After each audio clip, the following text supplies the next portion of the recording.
पढ़े लिखे लोग हैं, व्यापारी हैं, उन सबको आज बुलाया था कि वो कैसा उत्तर प्रदेश चाहते हैं। पिछले 15 साल का सूखा हक वंचित बहुजन समाज के खाते में आया है। पिछले 15 साल हो जाएंगे 2027 में कि वो जुल्म जातीय अन्याय अत्याचार के शिकार हो रहे हैं और सरकार की जो योजनाएं हैं वो भी ऊंचे मकान और फीके पकवान जैसी। इसलिए हक वंचित समाज में भाईचारा बना के और बूथ सेक्टर संगठन को जो है विधानसभा के संगठन को मजबूत करके आजाद समाज पार्टी 2027 के चुनाव को मजबूती से लड़ेगी और जो त्रिस्तरीय पंचायत चुनाव हैं उनको भी बहुत मजबूती से लड़ेगी। उसी की तैयारी के लिए मंडल वाइज ये समीक्षाएं और प्रभु सम्मेलन चल रहे हैं। इसके बाद भी पदाधिकारियों का अलग से कार्यक्रम है जिसमें उनको गाइडलाइन दी जाए किस तरह से उनको अगले 2 महीने काम करना है। फिर समीक्षा करके जो भाईचारा कमेटियां 12 जातियों का भाईचारा संगठन हमने बनाया है उसको किस तरह दुरुस्त करना है और वोट तैयार करनी है और वोट के जरिए इस हक वंचित समाज को शासक बनाना है, इसकी तैयारी हम लोग कर रहे हैं। सर, बसपा में कौन सी कमी रह गई थी कि आप उसको पूरा करना चाहते हैं? पिछले 15 साल का जो सूखा हुआ है उन्हीं की वजह से है।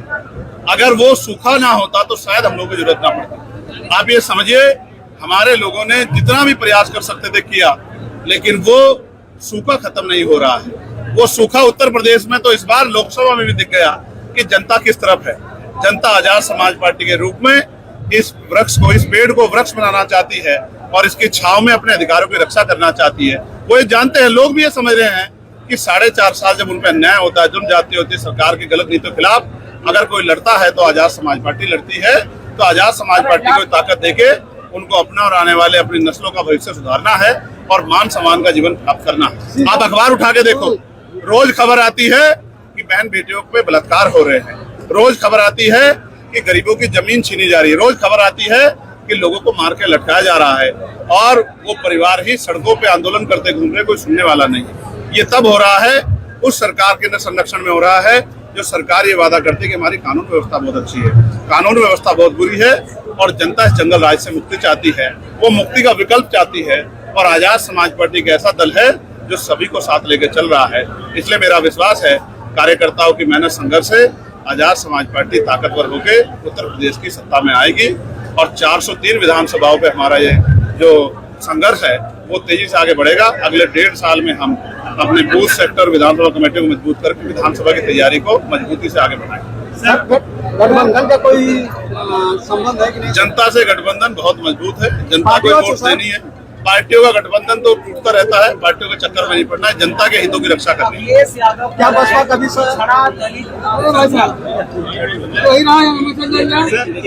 अभी जिला पंचायत का त्रिस्तरीय चुनाव है, उसके बाद फिर 2027 में चुनाव आएगा उत्तर प्रदेश का। इस चुनाव को आजाद समाज पार्टी कैसे लड़ने जा रही है? देखिए, आजाद समाज पार्टी लोगों के बीच में पहुंच रही है। एक तरफ वो दल हैं जो पैसों के आधार पर आगे बढ़ रहे हैं, दूसरी तरफ मेहनत करने वाले दल हैं जो जनता के मुद्दों को लेकर आगे बढ़ रहे हैं। आज शिक्षा के नाम पे बाजारीकरण उत्तर प्रदेश में हो रहा है, नहीं हो रहा है। प्राइवेट स्कूल किस तरह से लोगों की खाल खींच रहे हैं। हर साल नया सिलेबस देते हैं, सिलेबस के लिए दुकान बताते हैं कि वहीं से किताबें मिलेगी, फीस अपने आप तय करते हैं। गरीब अभिभावक परेशान है, सरकार ने कोई सुध नहीं। अस्पतालों में किस तरह की चोर बाजारी हो रही है, गरीबों की जेब काटी जा रही है, ये भी किसी से छिपाव नहीं है।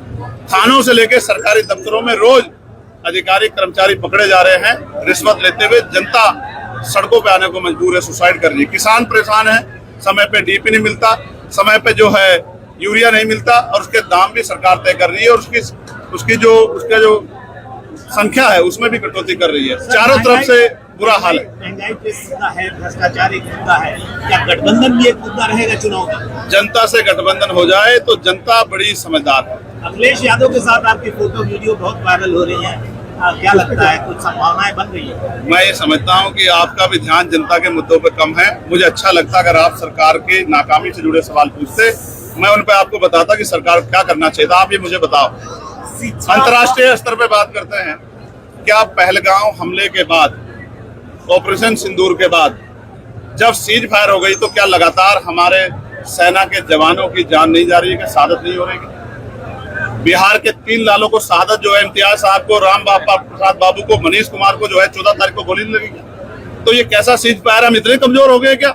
इतने मुट्ठी भर के देश से जो है डर बैठे? सर आप संसद में हैं, संसद सदस्य हैं, आप भी कुछ सुझाव दे सकते हैं जनता को। मैंने क्या सुझाव भी दिया और मैंने विशेष सत्र बुलाने की मांग भी की। हमने सरकार को कहा कि आज पूरा देश खड़ा है, रोज रोज सैनिकों के और बॉर्डर पर रहने वाले हमारे लोगों के जान से खिलवाड़ नहीं होना चाहिए। सरकार को आतंकवाद का सख्त कदम उठाना चाहिए।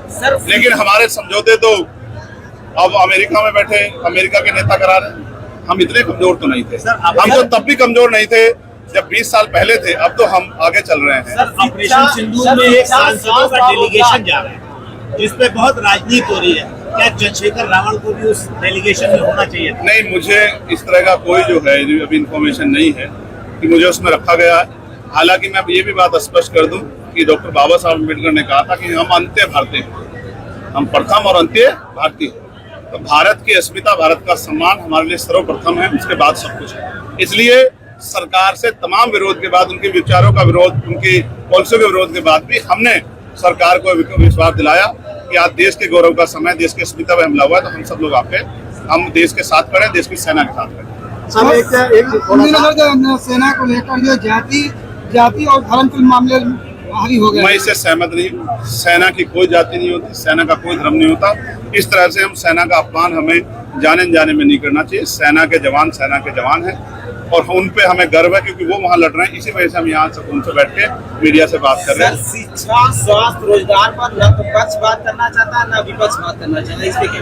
हम तो लगातार पार्लियामेंट में बात कर रहे हैं। हमने एजुकेशन पॉलिसी बताई कैसे होनी चाहिए और हमने हेल्थ पॉलिसी बताई जिससे गरीबों की जेब नहीं कटेगी और सबको अच्छा इलाज और अच्छी एजुकेशन व्यवस्था होगी। हमने तो पार्लियामेंट में बात रखी सर, लेकिन सरकार उस पॉलिसी को लागू नहीं करेगी जिससे जनता को फायदा हो। सरकार उस पॉलिसी को लागू करेगी जिससे पूंजीपतियों को फायदा हो। उसने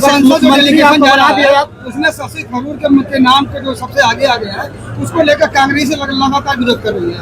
यार मैं आजाद समाज पार्टी के विषय से ये कह रहा हूँ कि सरकार ने केंद्रीय जनगणना की बात की है, उसकी टाइमलाइन भी तय कर दें, डेडलाइन भी तय कर दें तो ज्यादा अच्छा हो जाएगा, वरना ये चुनावी जमला हो जाएगा और चुनावी जमले के बाद सरकार को जनता के गुस्से से, आक्रोश से जो है रूबरू होना पड़ेगा। बीजेपी सरकार जिला त्रिस्तरीय पंचायत चुनाव और जो विधानसभा चुनाव होगा, आजाद समाज पार्टी क्या सारी सीटों पे अपने चुनाव लड़ाएगी या? जिला पंचायत का चुनाव आजाद समाज पार्टी अपने बलबूते पे, त्रिस्तरीय पंचायत चुनाव अपने बलबूते पे लड़ेगी और बाकी के फैसले पार्टी के होंगे। लेकिन मैं आपको ये पूछना चाहता हूँ और बताना चाहता हूँ, गाजीपुर की सड़कें मैंने आज देखी, क्या आप ईमानदारी से बताइए क्या गाजीपुर की सड़कें इस सरकार के झूठ का खुलासा करती है नहीं करती? क्या हाल है गाजीपुर का, गंदगी का की क्या हाल है, पानी की व्यवस्था क्या हाल है? आप बताइए क्या गाजीपुर की सड़कों के लिए मुख्यमंत्री जवाबदेह हैं या नहीं है? केंद्र की सरकार जो नेशनल हाईवे बनाती है उससे तो हम लोग सवाल वहाँ पार्लियामेंट में करते हैं, लेकिन राज्य सरकार जो है जो बड़े बड़े वादे करती पीठ ठोकती है तो मुख्यमंत्री जवाब देगी गाजीपुर विकास से छूता क्यों है, गाजीपुर के हर 100 मीटर पे गड्ढे क्यों है? क्या गाजीपुर जिले के लोगों के आत्मसम्मान के साथ खिलवाड़ करने का अधिकार सरकार को मिला है? चंद्रशेखर जी एक अंतिम सवाल, अभी आपका मैं सुन रहा था स्पीच, उसमें आपने कहा कि संविदा कर्मियों को आप परमानेंट नौकरी करने जाएंगे अगर आपकी सरकार आई। Yes. इस दावे में कितनी सच्चाई? इसमें पूरी सच्चाई है। जिस तरह पार्लियामेंट में मैं निजी क्षेत्रों में आरक्षण का बिल लेके आया था, वो बिल नहीं था, वो ये भी सच्चाई थी कि होना चाहिए। उसी तरह से जितने संविदा कर्मी भाई हैं जो अलग अलग डिपार्टमेंट में आज डर रहे हैं कि कल उनकी नौकरी पे खतरा पैदा हो सकता है, मैं उन सबको विश्वास दिलाता हूँ कि वो घबराए नहीं, वो सेवा कर रहे हैं, उनकी सेवा को पक्की सेवा करने का हम लोग करेंगे।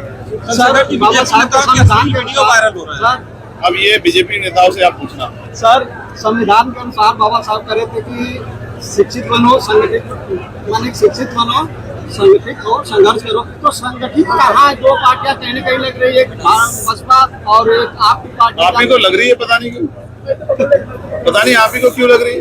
एक आदमी घर से निकल रहा है, एक आदमी सड़कों पे खाक छान रहा है, एक आदमी के पैसे से बुलाए से लोग नहीं आ रहे, एक आदमी के यहाँ बैठने की जगह नहीं है। बीजेपी सर अगर सच्चाई होती